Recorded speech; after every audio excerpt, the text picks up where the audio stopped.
পুষ্পা হয়ে গেল আজ হেরো পুষ্পা। ওই যে অনুব্রত মণ্ডল কথাটি বলেছিল অতিবার বেড়ো না ঝরে পড়ে যাবে, ঠিক সেই রকম আজ ঝরে পড়ে গেল জাহাঙ্গীর খান। বড় বড় ডায়লগ মেরেছিল ভোটের আগে অজয় পাল শর্মাকে নিয়ে। অজয় পাল শর্মা যদি সিঙ্গেম হয় আমিও তাহলে পুষ্পা। কিন্তু এই যে বাতাসটা এলো ফলতায় শিকড় সমিত পুষ্পা একদম উড়ে পালালো, চিহ্ন পর্যন্ত রইল নাই ফলতাতে তৃণমূলের। শুভেন্দু অধিকারীর হাত পা ধরেও কোনো কাজ হইল নাই জাহাঙ্গীর খান অর্থাৎ পুষ্পার এবং অভিষেক বন্দ্যোপাধ্যায়ের। 1 লক্ষ ভোটে এগিয়ে আছে বিজেপি। তো বন্ধুরা, এই বিষয়ে আমি আপনাদের সঙ্গে আলোচনা করব আজকের এই ভিডিওতে। তার আগে বলি নমস্কার, আমি মানু। আপনাদেরকে অনেক অনেক স্বাগত, শুভেচ্ছা আর ভালোবাসা জানাচ্ছি আমাদের এই ছোট্ট ইউটিউব চ্যানেল মানু পাত্রতে।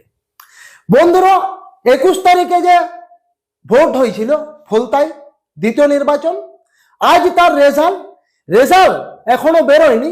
তবে ওইখানে মানুষের যে ফুর্তি, যে আনন্দ ভাব, বুঝে নিন বিজেপি 100% জিতে গেছে, 1%ও কম নেই। তো সেই ভিডিওটি আমি আপনাদেরকে দেখাতে চাই, দেখুন।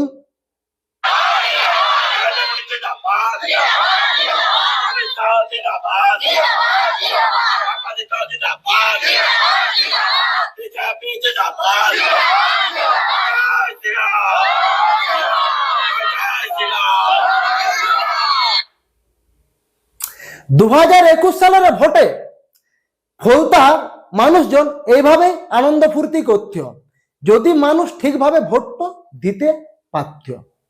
কিন্তু 2021 সালে ঠিক মতো তো ভোট হয়নি। এই টিএমসির দল ঠিক মতো তো ভোট দিতে দেয়নি কোনো মানুষকে, শুধু ফলতায় বলে নয়, পুরো পশ্চিমবঙ্গে।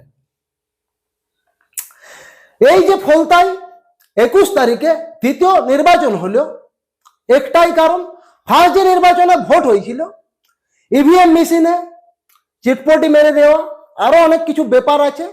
সেই সবের কারণে নির্বাচন কমিশনার দ্বিতীয় নির্বাচনের নির্দেশ দিয়েছিল। সেই দ্বিতীয় নির্বাচনের ভোটটি হলো 21 তারিখে এবং আজ তার রেজাল্টের যে ফলাফল আপনারা তো দেখলেন এই ভিডিওর মাধ্যমে কি ফলাফল হতে চলেছে। কিন্তু সব থেকে দুঃখের যেটা বিষয়, ফলতায় কিন্তু আর তৃণমূল থাকবে নাই। ওই যে শুভেন্দু অধিকারী বলেছিল না যে তৃণমূল দলটাকে গোড়ার থেকে একদম শিকড় পর্যন্ত পুরো মুছড়ে ফেলবো, ঠিক এইরকম ভাবে মুছড়ে ফেলল। এবং এই যে তৃতীয়বার যে ভোটটি হলো, ভোটটা হওয়ার আগে এই যে জাহাঙ্গীর খান অর্থাৎ পুষ্পা, তিনি ইন্টারভিউ কি বলল, আমি সরিয়ে দাঁড়াচ্ছি, আমি আর ভোটে দাঁড়াবো না। কিন্তু ভোটে না দাঁড়ালেও আগের থেকে যেটা নির্বাচিত হয়ে থাকে সেটা তো নির্বাচিত হবে, কি কেউ তো আটকাতে পারবেন না, যেহেতু নমিনেশন করা আছে। সেই কারণে জাহাঙ্গীর খানকে তো ভোটে দাঁড়াতেই হলো। এবং আর একটি কথা কি বলেছিল, এই যে মাননীয় মুখ্যমন্ত্রী শুভেন্দু অধিকারী, তিনি বলেছে ফলতাকে বানাবো সোনার ফলতা এবং এক্সট্রা অনেক কিছু প্যাকেজ দিবের কথা বলেছে। প্যাকেজ তো অবশ্যই দিবে।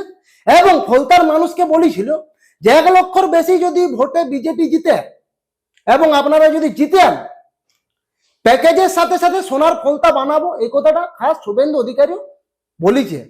তবে ফলতাকে সোনার ফলতা বানাবে কোনো এই বিষয়ে সন্দেহ নেই। কারণ আমাদের পশ্চিমবঙ্গে যেভাবে কাজ করছে একের পর এক আমাদের মাননীয় মুখ্যমন্ত্রী শুভেন্দু অধিকারী বাবু মহাশয়, আমরা সচক্ষে দেখতে পাচ্ছি। তবে আমি কিছু রেজাল্ট আপনাদেরকে দেখাবো যেগুলো খুবই গুরুত্বপূর্ণ। এই যে রেজাল্টটি আপনারা দেখছেন, এটা হচ্ছে 12 রাউন্ডের ভোট, টোটাল 21টি রাউন্ড হবে। দেখুন, যিনি ফলতায় দাঁড়িয়েছেন দেবাংশু পান্ডা, 52,000 প্লাস ভোটে কিন্তু তিনি আগিয়ে।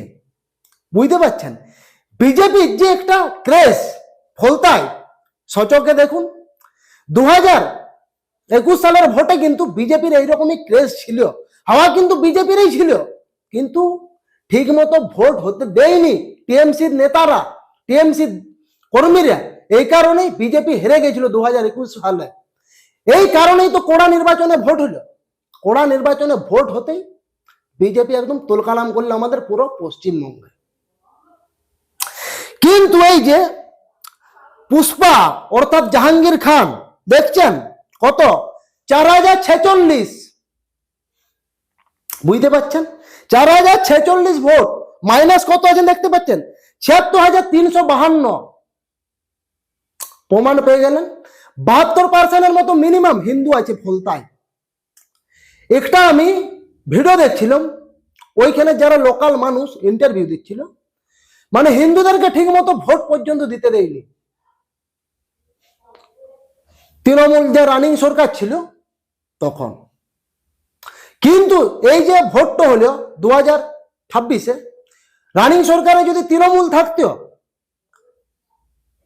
এই যে 26-এর ভোটটাতে এটাতেও দেখতেন অভিষেক বন্দ্যোপাধ্যায় 7 লক্ষের উপর আবার লিড করতো, এবং জাহাঙ্গীর খান আগের বারে যেমন 1.5 লক্ষ ভোটে জিতেছিল, এবারেও ঠিক সেমনি 1.5 লক্ষ ভোটে জিতত।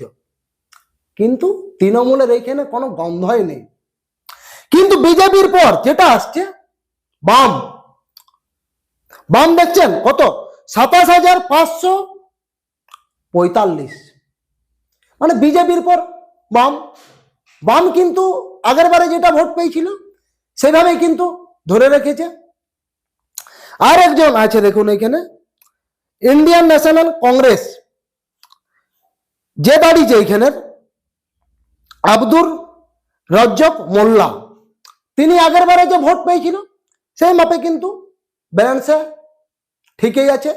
সব থেকে নিম্ন পরিমাণ যেটা হচ্ছে জাহাঙ্গীর খান, সব থেকে কম, একদম কেল্লা ফতে। প্রথমেই বলেছিলাম বিজেপি যদি আসে তৃণমূলের নাম গন্ধ কোনো কিছুই রাখবে না আমাদের পশ্চিমবঙ্গে, তাই কিন্তু হচ্ছে। আবার তো নভেম্বরে পৌরসভার যে ভোটটি আছে সেটাতে দেখবেন তৃণমূলের কোনো গন্ধই থাকবে না, খেলা একদম জমে ক্ষীর। এরপর আমি 21 সালের রেজাল্ট আপনাদেরকে দেখাচ্ছি। দেখুন 21 সালে যে এইখানে রেজাল্ট হয়েছিল, বিজেপি বিধান পারুই 76,405, শঙ্কর কুমার নস্কর 1,17,179, আব্দুর রজ্জক মোল্লা দেখলেন 7,452। সেই ব্যালেন্সে কিন্তু ঠিক আছে। আগের বারের যে রেজাল্ট এবং এই যে রিসেন্ট রেজাল্ট, তৃণমূলের ফারাক কিন্তু আকাশ জমিন ফারাক। এক অংশে কোনো কম বা বেশি নেই, পুরো আকাশ জমিন ফারাক। তৃণমূলের কিন্তু আস্তে আস্তে কোনো বন্ধ থাকবে না। এই হচ্ছে রেজাল্ট আপনাদের সামনে সচক্ষে আমি দেখিয়ে দিলাম। তারপর এই যে ফলতায় 1 লক্ষ ভোটে এগিয়ে গেল বিজেপি, দ্বিতীয় স্থানে উঠে এলো সিপিএম জমানত জব্দ পুষ্পা জাহাঙ্গীরের। এই যে ভোটের আগে কার্যত হাল ছেড়ে দিয়েছিল তৃণমূল অর্থাৎ জাহাঙ্গীর খান। ফলতার ধারে কাছে দেখা যায়নি এলাকার সাংসদ অভিষেক বন্দ্যোপাধ্যায়কে। তিনি কিন্তু কোনো প্রমোশনে বেরোয়নি যে মানুষকে জাগিয়ে তুলবে যে আপনারা তৃণমূলকে ভোট দিবেন। দেখছেন যে আমাদের তৃণমূল সরকারটাই আর নেই, আগ বাড়িয়ে কি লাভ, সেইভাবে হয়তো আগায়নি। তা না হলে জাহাঙ্গীর খানের মতো একজন মানুষ ছেড়ে দেয় নমিনেশন করার সত্ত্বেও যে আমি দাঁড়াবো না। ফল কিন্তু আগের থেকে বুঝতে পেরে গেছিল, এই কারণে এরকম স্টেপ নিয়েছিল। ভোটের দিন বাড়িতে তালা ঝুলছিল তৃণমূল প্রার্থী পুষ্পা, বাড়িতে থাকেননি জাহাঙ্গীর খানের। ফলাফলও দেখা গেল সেই ছবি। ভোট গণনা 18 রাউন্ড শেষে অভিষেকের গড়ে 4 নম্বরে আটকে রইল তৃণমূল। 18 রাউন্ড গণনা শেষে ফলতায় বিজেপি প্রার্থীর ব্যবধানে বেড়ে হলো 91,889।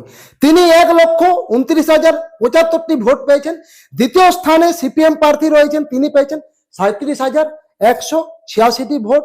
কংগ্রেস 9,532, তৃণমূল 5,708টি ভোট পেয়েছে। একদম খেলা শেষ। এই হচ্ছে রেজাল্ট। এই জন্যই প্রথমে বললাম শুভেন্দু অধিকারীর হাত পা ধরেও কিন্তু কোনো লাভ হলো না। তো যাই হোক বন্ধুরা, ভিডিওটা আমি এখানে স্টপ করছি। ভিডিও যদি ভালো লাগে অবশ্যই ভিডিওটিকে লাইক করুন, আর এই চ্যানেলে আপনারা যদি ভিজিট করে থাকেন অবশ্যই চ্যানেলটিকে সাবস্ক্রাইব করুন। আবার দেখা হচ্ছে নতুন কোনো ভিডিওতে, নতুন কোনো টপিক নিয়ে। ততক্ষণ আপনারা সবাই ভালো থাকুন, সুস্থ থাকুন, নিজের ফ্যামিলির প্রতি খেয়াল রাখুন। নমস্কার।